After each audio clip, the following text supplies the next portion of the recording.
Howdy tubers. So I promised y'all this video a long time ago about bottom surgery. So let's talk about it.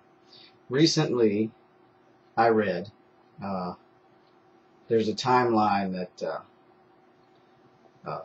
Josh put together about his journey to phalloplasty.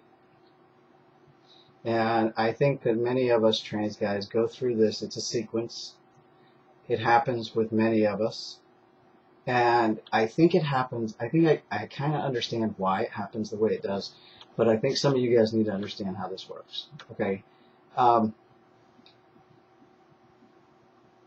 You start off with this eureka moment. You know, the moment where you say, oh my God, a what? A transgender? What? Wait.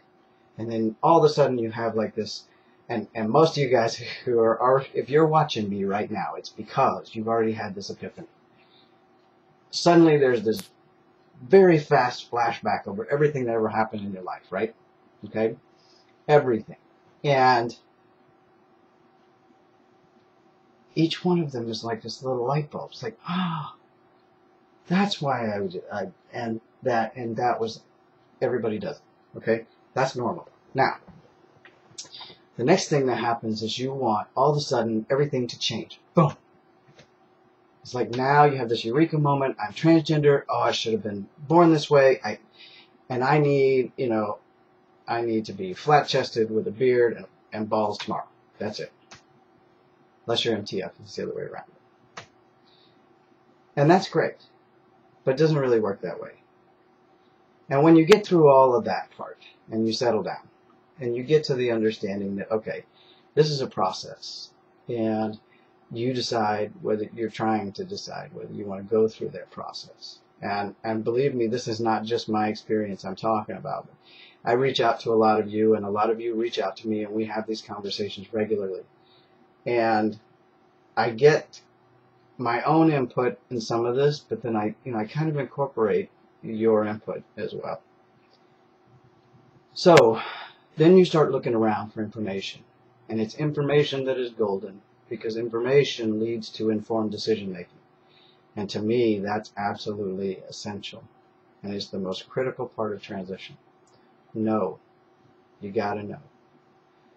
So you go through these phases. You get all this information. You're looking at all this stuff. You're looking at, when you go all the way from, you know, the first hormone shot all the way to the phalloplasty. You start looking at the phalloplasty and you're going, shit, no, no way, not cutting that thing off my arm. Don't want to look all deformed. No way. You know how I know this? Because I did it.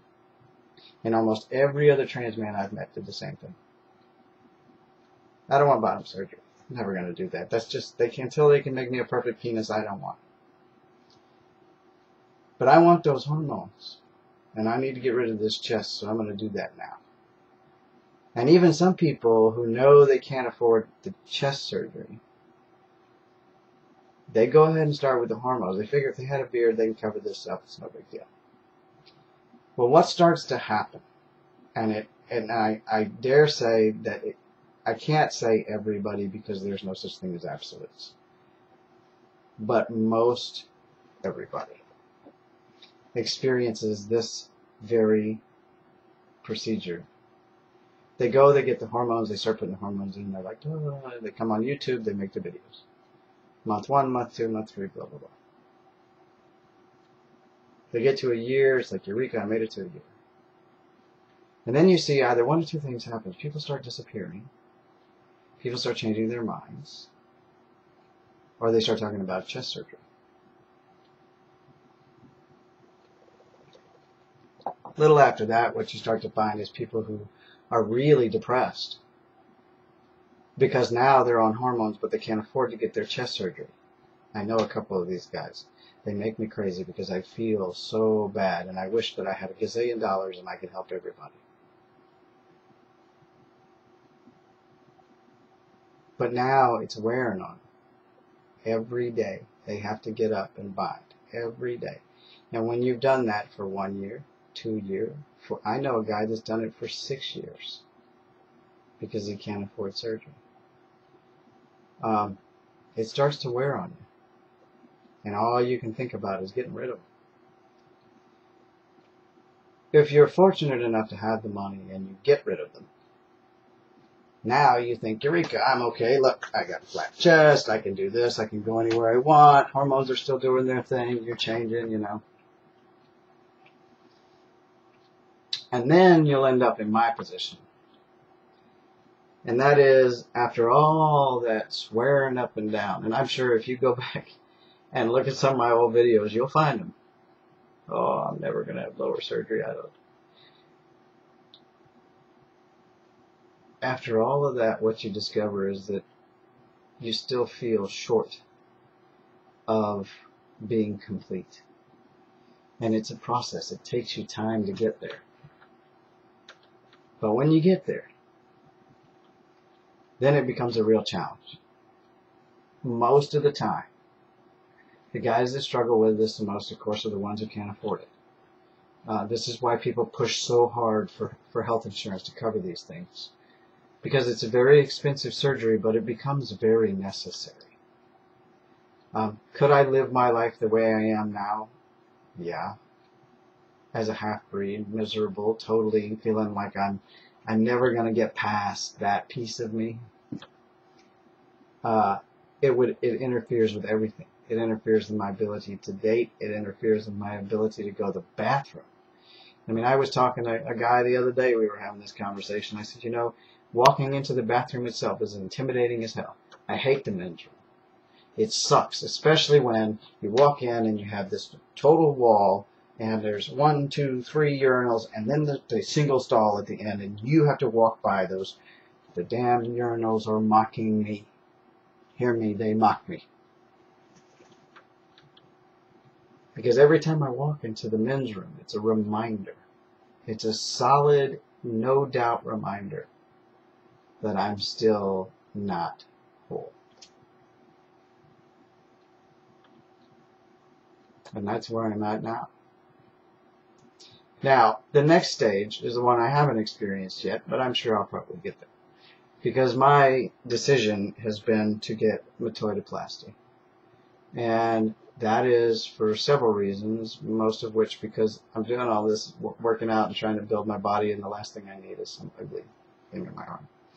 Yes, I know there's other procedures. I don't want to shave my dick and all that kind of stuff, so excuse the language. And that may change, because now, instead of telling you, oh, I'm never going to do that, I know better. What I'm telling you is I'm starting with the metoidoplasty.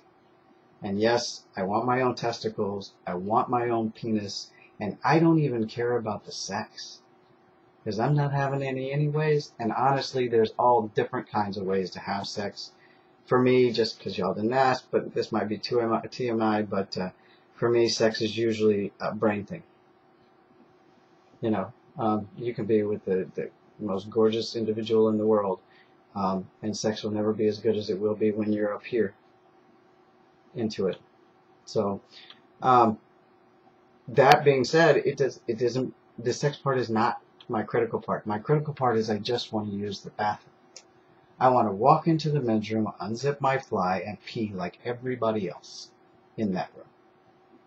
That's what I want. And I hate it. I hate being this way. And every day that passes, I hate it even more. I don't know how to explain to you how you get there. It's just a process. It's something that you go through. So my choice has been metoidoplasty, and I think I have settled on probably Dr. Toby Meltzer in Scottsdale, Arizona. But I need to call. I've been waiting until after the first year. I was going to call and do a consult with him. I've done a lot of research. There's some information out there, but not as much as I wish there was. And I'm waiting on a buddy of mine to put out his new book, which is supposed to give us a lot more information on lower surgery. And I'll give them a free plug. It's called The Hung Jury. You can look them up on Facebook. And that, I think, is going to be an extremely informative book that's almost overdue necessary for the trans man community. And And then the next stage that I know happens, because I know guys that have been through this, you get tired of your penis being tiny. Some guys, they get metoidoplasty, they can't clear their pants. So in order to go to the bathroom, even though they can go standing up, they have to drop their drawers. So they still don't have that same feeling of wholeness. And the phalloplasties are getting better, many of them.